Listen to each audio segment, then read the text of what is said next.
Hello everybody, today in front of me I have the XIAOMI Redmi Pad tablet, and in this video we would like to demonstrate that you can download, install and start using the Microsoft Edge browser. So first step is to connect your tablet to the Wi-Fi, then launch the Google Play Store app. At the search bar type in Edge or Microsoft Edge, but Edge will be good enough.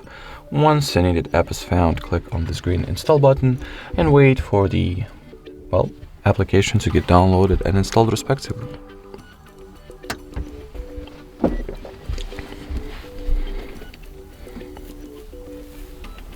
Now you can go ahead and launch it.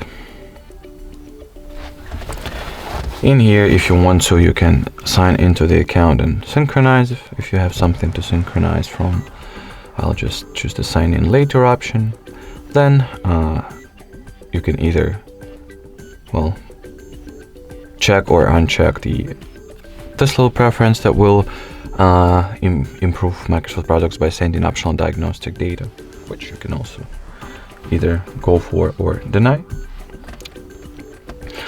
Next, you'll be provided with an opportunity to set Edge as your default browser, which you can also do later in the settings if you are not interested in it at the moment. So I'll go for the not now option, and onwards you will be able to start using the browser already. So that would be it. Thanks for watching, thanks for your attention, and bye bye.